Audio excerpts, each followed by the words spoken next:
Aujourd'hui, nous plongeons dans une annonce qui agite la sphère énergétique mondiale. Le retour du thorium sur le devant de la scène. Imaginez une filière nucléaire qui utiliserait un métal 3 fois plus abondant que l'uranium et dont les caractéristiques physiques permettraient de réduire considérablement certains scénarios d'accidents majeurs. La Chine vient d'autoriser l'exploitation d'un prototype expérimental dans le désert de Gobi, ravivant l'intérêt pour les réacteurs à sel fondu. Mais peut-on réellement affirmer que le thorium réduit drastiquement les risques de fusion ou qu'il résout définitivement le problème des déchets radioactifs? Et surtout, s'agit-il d'une véritable révolution commerciale imminente ou d'un pari de recherche encore incertain? On décrypte tout maintenant. Pour comprendre l'intérêt actuel pour le thorium, il faut d'abord analyser les limites de notre parc nucléaire actuel. Depuis 70 ans, l'industrie s'est construite autour de l'uranium-235, utilisé dans des réacteurs à eau pressurisée. Ce système est performant mais complexe. Il nécessite de maintenir l'eau de refroidissement sous une pression immense pour qu'elle reste liquide à haute température. En cas de rupture de cette pression ou de panne des pompes, comme ce fut le cas à Fukushima, le combustible solide peut surchauffer et fondre, entraînant des rejets massifs. Le thorium-232 propose une approche radicalement différente. Il n'est pas fissile par lui-même, mais fertile. Cela signifie qu'il doit absorber un neutron pour se transformer en uranium-233, qui lui peut entretenir la fission. Cette caractéristique offre un levier de contrôle supplémentaire. Si l'on utilise ce combustible dans un réacteur à sel fondu, certains scénarios de fusion accidentelle sont mécaniquement écartés, car le cœur est, par définition, déjà sous forme liquide. Cela ne supprime pas tous les risques d'accidents thermiques ou de perte de confinement, mais cela change radicalement la gestion d'une crise en évitant l'accumulation de pression gazeuse explosive.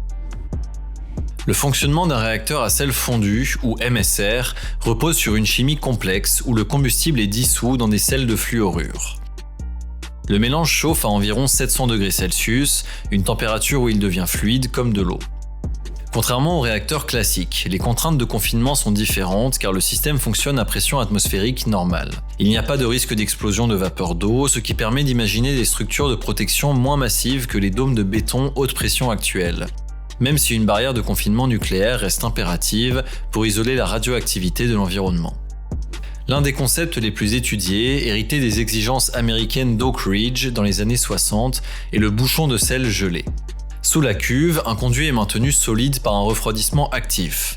En cas de perte totale de puissance électrique, le froid s'arrête, le bouchon fond et le sel radioactif s'écoule par simple gravité dans des réservoirs de vidange sécurisés.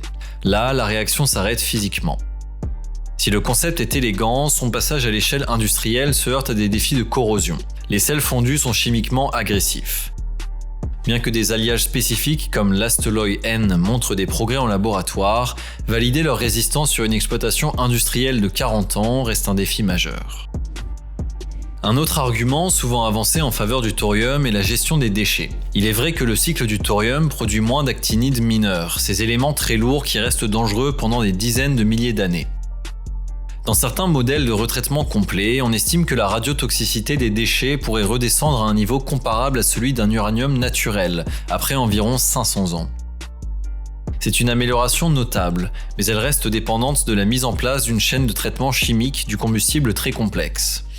Sans ce retraitement, le problème des déchets n'est que partiellement déplacé. De plus, l'idée selon laquelle le thorium serait impropre à la fabrication d'armes nucléaires est une simplification excessive. Bien que le processus soit beaucoup plus complexe techniquement que pour le plutonium, l'uranium-233 produit est un matériau fissile qui pourrait être détourné à des fins militaires. La non-prolifération est donc facilitée par la caractéristique du cycle, mais elle exige toujours une surveillance internationale rigoureuse. On ne peut pas parler de sécurité absolue, mais plutôt d'un système qui rend le détournement de matière beaucoup plus difficile et détectable que dans les filières classiques.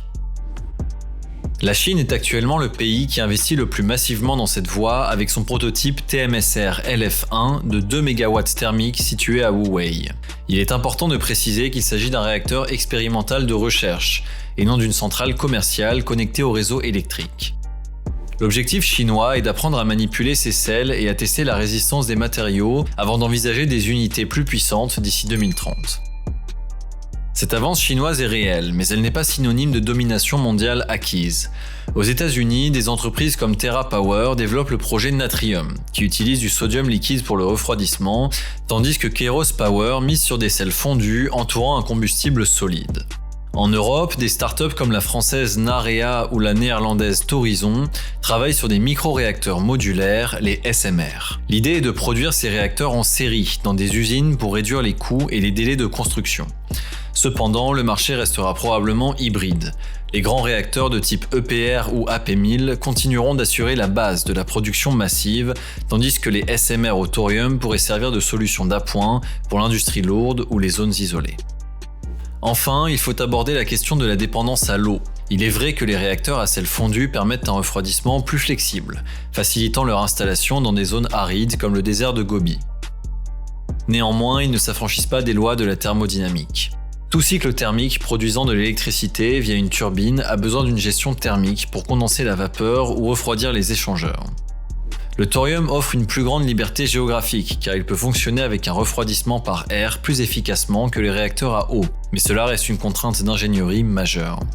La maturité de cette technologie est encore en devenir. Entre faire fonctionner un petit réacteur de recherche et exploiter une flotte de centrales commerciales produisant des gigawatts de manière stable, il y a un gouffre industriel que nous ne franchirons probablement pas avant les années 40. Le thorium reste une promesse fascinante et un complément nécessaire pour diversifier nos sources d'énergie, mais il doit encore prouver qu'il peut sortir du laboratoire pour devenir un acteur rentable. La maîtrise de la chimie des sels en continu est le véritable verrou qui déterminera si cette technologie restera une curiosité historique ou deviendra le pilier d'un nucléaire plus durable et mieux accepté par l'opinion publique.